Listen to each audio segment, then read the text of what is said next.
가게 사는 증시 각도기. 네, 안녕하세요. 젊은 투자 증시 나침반 안지원입니다. 네, 할 말이 별로 없네요. 오늘 같은 날조차 다들 이런 좀 허탈한 심정이 아닐까 싶습니다. 어려운 투자 증시 각도 적사님 투자 어려워요. 네. 어제 반복 같았습니다. 네. 많이 두들겨 패놓고 조금 살려줘서 좀 달래주는 그런 모양새 계속 지속되고 있습니다. 저는 사실 어제보다 더 나빴어요. 오늘은 내용이 네. 훨씬 나빴고 어제는 사실 저는 좋은 것들도 많았거든요. 그 어려운 상황 아사리판에서도 좋은 게 많았었는데 오늘은 이제부터 너무 현금이 쪼그라들어 있었기 때문에 현금을 조금 늘려야지 하고 이제 매도를 몇 개 너무 많아서 조금 줄이려고 그 보유 그 한 종목당 뭐 조금 줄이려고 이렇게 약간 내놨거든요. 너무 네. 현금이 없어서 몇 주 팔리다 말더만 하나도 안 팔려. 몇 주 팔리다 그냥 쭉 내려간 거예요. 가격이 쭉 내려갔어. 아쉽네요. 참, 네. 오늘 사실 출근길엔 기대를 했습니다. 그 나스닥이 좀 많이 올랐잖아요. 3% 이상 상승을 하면서 최소한 코스닥은 좀 많이 올라주겠지라고 생각했는데 시초가도 별로 그렇게 기대만큼 세지는 않았고요. 네. 그래서 또 장이 좀 갈수록 또 밀렸습니다. 네. 그래서 오늘은 사실 금리 핑계 댈 수도 없고요. 금리가 어제랑 뭐 다르지 않았습니다. 어제 장중 미국 10년물 금리랑 네. 오늘 장중 10년물 금리랑 별 차이도 없었고 네. 다만 이제 연기금이 좀 많이 팔았습니다. 심지어 이런 얘기도 하더만 미국의 국채 입찰 내용을 좀 확인하고 하겠다. 난 너무 놀랐어요. 시중에 그런 얘기가 돈다는 사실에 네. 너무 충격 먹었어. 그러니까 물론 우리 증시각도기 TV에서는 그런 얘기를 했으니까 우리끼리는 할 수 있는데 그 얘기 내가 외부에서 들었어. 그분이 우리 시청자인지 아닌지 모르겠는데 아니 세상에 한국 증시가 미국 국채 시장 입찰률까지 걱정하고 있어? 와 정말 점점 복잡해지고 이게 웬일이야. 이게 웬일을 진짜 참 네 야리꾸리합니다. 걱정할 게 너무 많아도 문제인 것 같아요. 그러니까 어떻게 보면은 좀 무지르고 갈 필요도 있어요. 무지르고 그냥 에이 이러고 우리 그랬지 않습니까? 작년 3월달에 시장을 본 사람들이 최고 많이 털렸지. 물론 저점에 산 사람도 있지만 굉장히 드물었고 사실 보고 있는 사람은 못 참여하기 힘들었어요. 네. 외부에 있던 사람들이 이게 뭐야? 웬 떡이야? 이러고 들어왔지. 안에 있는 사람은 사실 팔까 말까 그 생각밖에 없어서 떨어지는 공간에. 근데 몇 달 있다 돌아오니 아무 일도 없었던 것처럼 싹 바뀌었고 오히려 또 몇 달 지나니까 너무 뜨거운 장 이랬거든요. 뭐 이번에는 뭐 작년처럼 큰 하락은 아닙니다만 또 지나면 그럴 가능성이 있다라고 보여지고 올해는 좀 박스권 가능성은 높다는 생각은 계속 들고 있어요.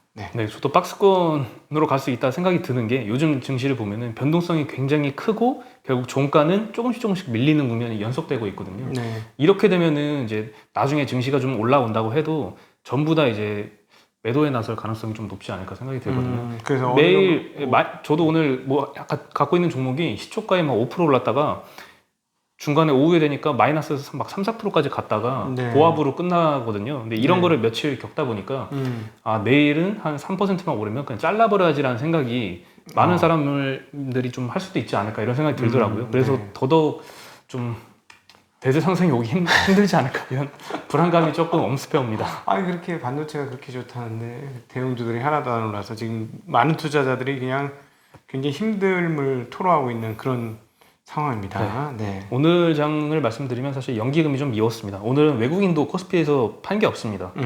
예, 개인 투자자들이 4천억 매수했고요. 코스피에서 코스닥에서는 1,570억 매수했습니다. 네. 외국인은 코스피에서 100억 매도, 코스닥에서는 1,100억 매도했습니다. 네. 기관 투자자가 코스피에서 4,080억이나 팔았습니다. 예. 코스닥에서는 450억 팔았는데 이 기관 투자자의 4천억 매도 물량 중에 연기금 물량이 2,600억이 넘습니다. 네, 절반 이상을 연기금에서 매도가 나왔습니다. 네. 네, 그리고 참 삼성전자에 대해서 말씀드리면 오늘 또 노무라에서 굉장히 호재성 그런 이제 리포트가 나왔는데요. 네. 예, 목표가를 많이 올렸습니다. 그 하이닉스랑 삼성전자 모두 35% 넘게 이제 상승할 수 있다라고 전망을 했는데요. 삼성전자 목표가는 기존에 10만 7천 원에서 네. 11만 1천 원으로 올렸고요.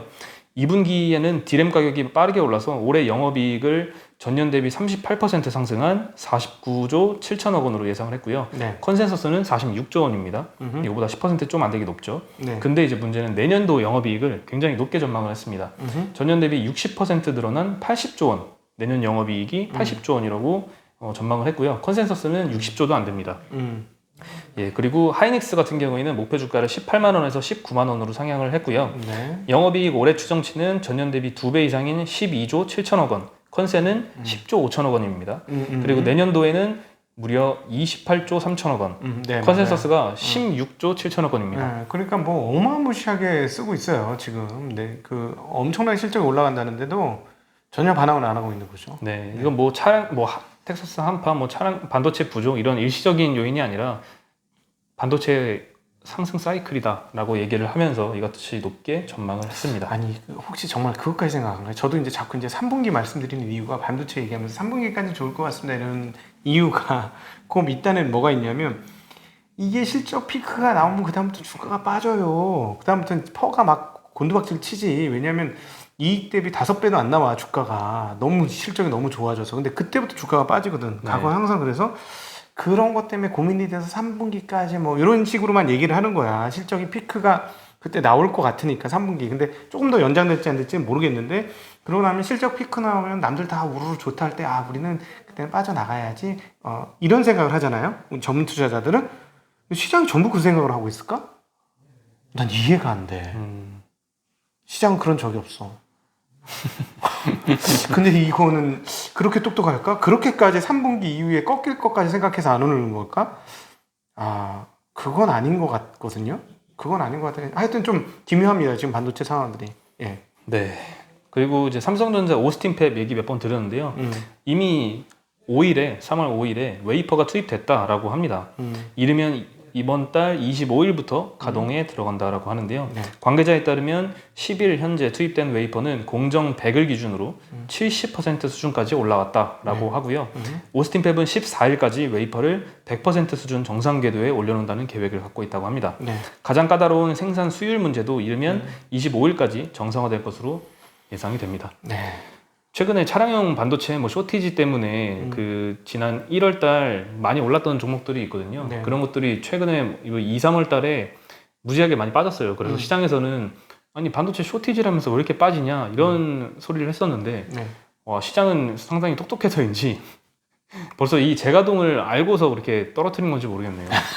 아, 지금 좀 이해가 안 돼. 아니, 이런 얘기도 있어요. 뭐냐면, 이 쇼티지 상황이 안 좋으니까 실적도 떨어질 것이다. 뭐 이런 얘기를 하시는 분들이 있는 것 같아요. 네. 아니지. 삼성전자를 예를 들면요. 그건 아니지. 그리고 이제 자동차 쇼티지가 나서, 이게 쇼티지가 나니까 다 못 파니까 수익은 뭐, 이거 아니지. 진짜 아니에요. 이거는, 이해가 안 돼. 지금 가동률은 계속 올라갈 거고, 웨이퍼 투입량도 계속해서 늘어날 거거든요. 좀 불가사의합니다. 네. 네. 그리고 이제 네이버와 이마트의 지분 맞교환 소식이 오늘 아침에 뉴스에 났는데요. 네. 2,500억 원 지분 교환으로 반쿠팡 연대를 추진한다라는 소식입니다. 네. 현재 큰 틀의 합의는 이룬 상태고 세부 상황에 대한 막바지 협상을 진행 중이라고 하고요. 이르면 다음 주에 협약을 체결하고 지분 교환을 한다는 계획입니다. 네. 여기서 이제 네이버와 이마트가 각각의 이득이 있을 텐데요. 네이버 같은 경우에는 이마트를 통해서 오프라인 연계 사업을 확대를 하면서 신선식품, 그다음에 당일 배송 물품을 확대할 수 있는 게 이등으로 보입니다. 그리고 자체 배송망이 없는 네이버 입장에서는 이마트의 물류망을 확대해서 활용을 해서 자체 배송 경쟁력을 높일 수 있어 보이고요. 예. 이마트에게 이득은 이제 네이버의 장점이 AI잖아요. 네네. 이 빅데이터 분야를 강화할 수가 있고요. 현재 스타컴이 AI를 이용은 하고 있습니다. 네. 물센터 재고 관리를 AI를 적용을 해서 하고 있는데요. 네. 고객의 주문을 분석해서 향후 일주일 후까지 상품 수요를 예측해서 이에 맞춰서 상품 중에 90%는 자동으로 발주를 한다고 합니다. 그리고 또 미래에셋대우 그 연구원 리포트에 따르면요. 네. 네이버가 투자한 4PL 회사 그리고 이륜차 배송업체 오토바이 배송 메쉬코리아를 이마트가 활용을 한다. 이에 대한 효과도 언급을 했습니다. 네. 이로써 이제 거래액 증가에 도움이 될 수 있다라고 했습니다. 근데 이제 이마트 같은 경우에는 공시를 냈습니다. 네. 다양한 전략적인 방안을 검토하고 있으나 구체적으로 결정된 사항이 없다라고 아주 솔직하게 인정을 해준 모습입니다. 네. 근데 두 개가 연합하면 이커머스의 최강자, 오프라인의 최강자가 붙는 거 아니야? 그럼 유통 공룡이 되는 거죠. 그렇죠. 네. 예, 오프라인과 온라인이 결합을 하는 그럼 거죠. 하는 거죠. 정말 네. 저렇게 된다면 거기다 대한통운까지 하면 택배 회사까지 붙어 있잖아. 그쵸. CJ까지 이렇게 연합 여기 네이버가 그때 지분 교환했었잖아요. 네, 했었죠. 그러니까 뭐 이렇게 되면 뭐 어마무시한 게 뜨는 건데 시가총액은 쿠팡보다 훨씬 낮을 예정이에요. 그죠? 네이버까지 합치면은 비슷하네. 좀 높네. 네이버까지 합치면. 네. 근데 네이버가 이커머스 회사는 아니잖아. 그렇죠. 그거, 다른 것들이 많죠. 다른 거 띄고 이커머스만 합치면 그러면 쿠팡 그럼 얼마 안 됩니다. 그렇지, 얼마 안 네, 되겠지. 그렇죠. 그것만 갈라쳐서 우리가 따로 뽑아서 발라서 네. 생선 바르듯이 발라가지고 발라내도 그럼 쿠팡만큼은 안 됩니다. 쿠팡만 안 되겠죠. 네. 그만큼 쿠팡이 지금 이제 내일 모레 상장인데 예, 쿠팡 진짜로 가는 거야 그대로 지금 분위기가. 그렇죠. 예. 예, 반 쿠팡 대여를 노렸다라고도 할 수 있는 게요. 반면에 이제 쿠팡도 어마어마한 계획을 세우고 있습니다. 네. 예, 이제 상장을 하면은 약 4, 5조 원 정도 이제 조달을 할 계획인데요. 한 5조 원어치 투자를 또 한다고 합니다. 상장 직후에 한국에 100만 평 규모의 물류시설 확충에 투자하겠다라는 발표를 할 것으로 보이는데요. 네. 최근 10년 동안 이제 쿠팡이 투자를 한 게 물류센터 230만 제곱미터입니다. 물류센터가 170만 개고요. 한국의 70% 가구가 이 물류센터로부터 10km 이내 거리에 존재하고 있죠. 네. 네, 근데 이제 이 5조 원 가지고 투자를 할 규모가 이보다 더 큰 330만 제곱미터입니다. 네네. 지난 10년간의 투자보다 앞으로 할 게 더 크다는 거죠. 네. 네. 이 같은 대규모 투자를 통해서 전국에 7개의 풀필먼트 센터를 신설을 해서 이 10km 안에 이제 전국의 100% 가구를 포함시키겠다. 이런 목표를 달성을 한다고 합니다. 경쟁이 정말 치열해질 것 근데 같습니다. 이커머스만으로는 55조를 유지하는 게 나는 힘들 것 같고, 어차피 아마존 카피였으니까 저걸 해야 데이터 센터를 해야지.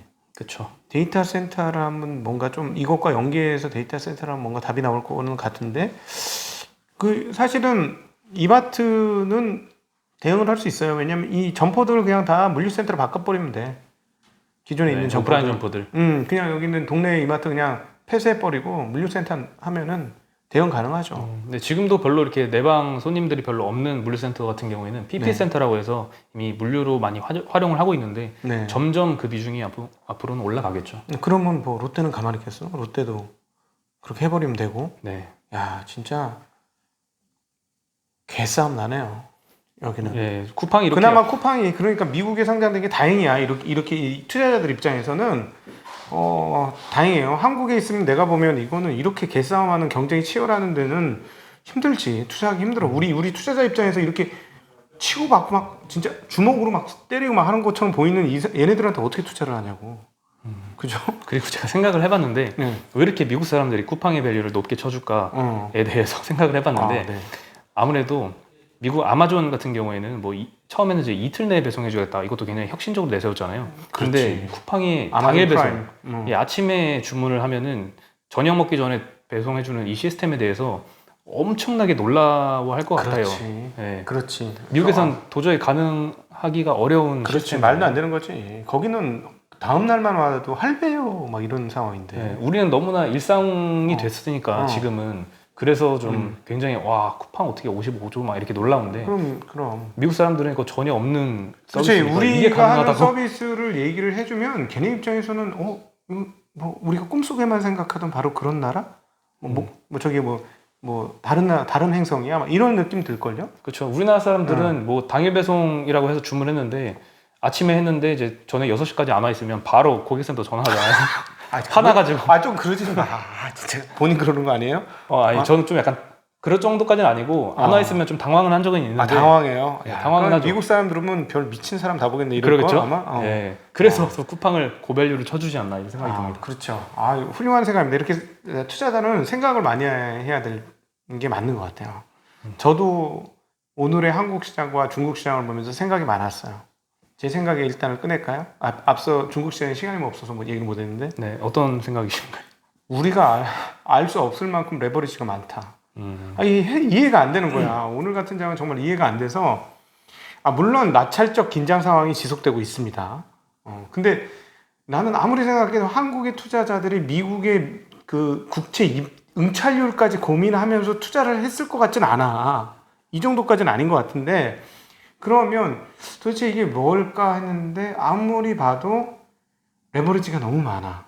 레버리지가 많아서 레버리지를 회수해야 되는 입장들이 상당하지 않을까. 이 금리 상승과 더불어서. 그래서 중앙은행에서 연준에서는 전혀 긴축을 안 하는데 금리가 올라가니까 민간 영역에서 알아서 긴축이 지금 이루어지고 있는 그런 과정이 나타나는 게 아닌가.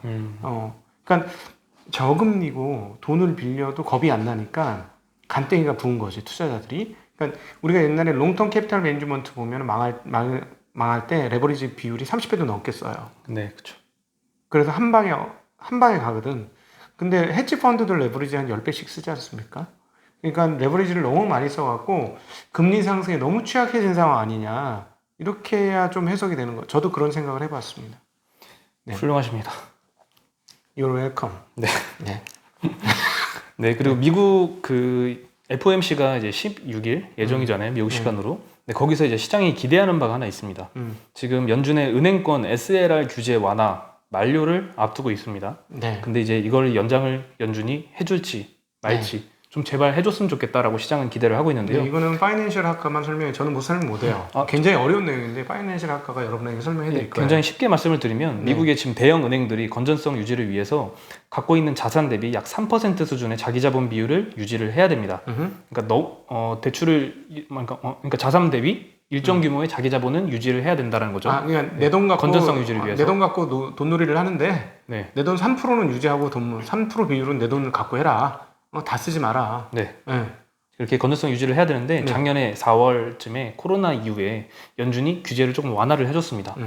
그 분모에 해당하는 이 자산에서 연준에 적립된 미국 국채 그리고 현금은 제외를 해줬습니다. 네. 이로 인해서 은행들은 더 많은 국채를 보유하고 시중에 더 많이 대출을 해줄 여지가 생겼습니다. 네. 근데 이 규제 완화 시효가 3월 21일이면 만료가 됩니다. 네. 그래서 이거를 연준이 만약에 연장을 안 해준다라고 하면 사놨던 국채를 팔아야겠죠. 자기 자본 유지를 위해서. 3%. 네. 네. 그래서 이때 만약에 이렇게 된다면 쏟아질 국채 매도가 3,500억에서 5천억 불 정도라고 얘기가 나오고 있습니다. 참고로 한 달에 미국 그 애들이 국채 새로 신규 뭐 차환 발행 등등 하는 게 보통 한 1,300억 내외 정도 돼요. 네. 1,300억 달러. 그러면 이제 감이 오시죠? 요 규모가 어느 정도인지. 4, 5천억 불이면 어마어마한 몇 달치지? 물량입니다. 넉 달치. 그래서 시장에서는 이 SLR 규제 완화를 연장해달라라고 요구를 죄송합니다. 어려운 얘기하니까 목이 메시네. 네. 이거. 이 요구를 하고 있는 건데 걱정돼가지고. 네, 문제는 연준에서는 별로 그렇게 해주지 않을 것 같다라고 합니다. 네. 네, 현재 이제 연준은 일단 공식 입장을 내놓고 있지 않고요. 네. 랜들 킬스라는 이제 연준의 은행 감독 담당 부의장이 한 말을 소개를 해드리면은 이 같은 조치는 한시적인 것이었다라고 얘기를 하면서 이 규제 완화의 종료 가능성을 시사를 했습니다. 요즘 이 금융권을 보면 조금 약간 좀 거친 표현된 뽕쟁이들 된 것 같아. 이런 거 너무 이렇게 쉽게 막 레버리지 이빨 그냥 때려가지고 다 해가지고 마진 잡아 당기는 아니 금융권이 롱텀 캐피탈 매니지먼트가 된 것 같은 느낌? 그런 느낌이 자꾸 생겨요. 그러니까 조금만 흔들면 흔들리고 근데 사실 장기적으로 건전성을 위해서는 이 얘기가 맞다고 생각합니다. 한시간 쪼여야지. 그만 알아서 쪼아야지. 그러니까 애들이 막 뭐라 그럴까 맨날 술 먹고 일을 한 거야. 쉽게 얘기하면. 네. 근데 처음에 너무 막 하니까 얘가 뭐 이렇게 막 멘붕되고 이러니까 좀 봐줬어. 그냥 이제는 막 술에 너무 취해서 일을 하는 거야. 그러면서 술 먹지 말니까 아예 왜 한 잔만 덜 먹을게 뭐 이런 분위기라고 해야 될까요? 좀 마치 술 먹고 일을 계속 하는데 일이 오히려 더 잘 되는 경험이 너무 반복돼서 많이 일어났던 거 아닐까요 지금까지? 네, 금융위기 이후에 사실 뭐 코로나 사태 전까지 10년 동안 유동성을 랠리로 이제 미국 시장은 10년 장기 랠리를 뽑았잖아요. 네.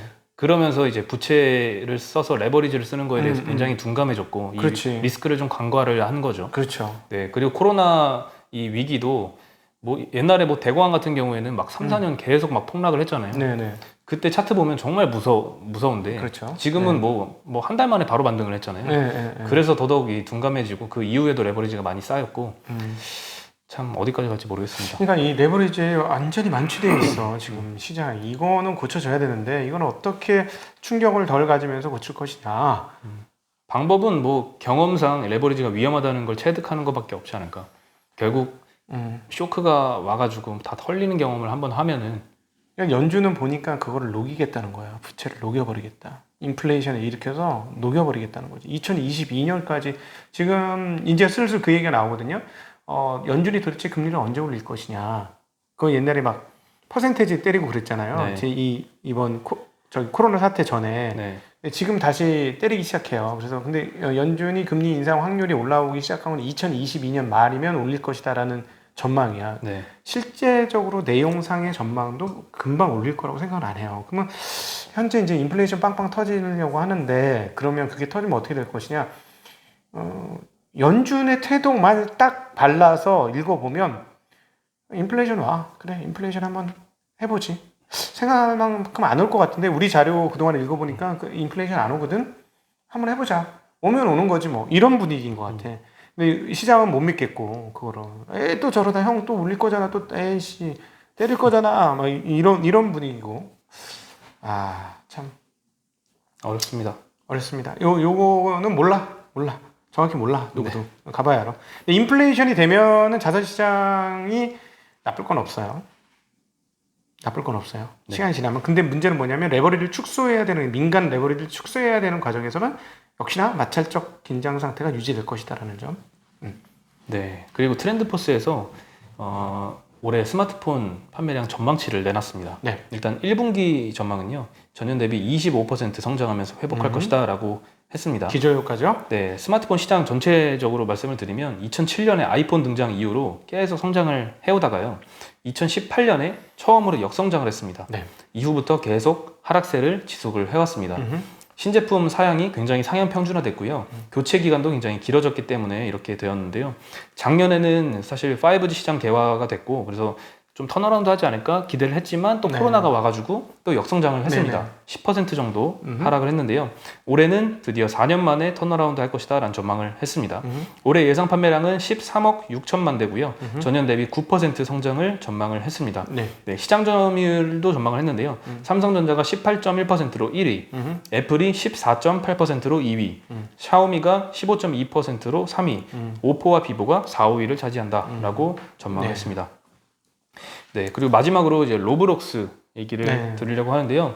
몸값이 최근 1년 만에 7배나 뜬 아직은 비상장 기업입니다. 네, 미국입니다. 상장을 앞두고 있죠.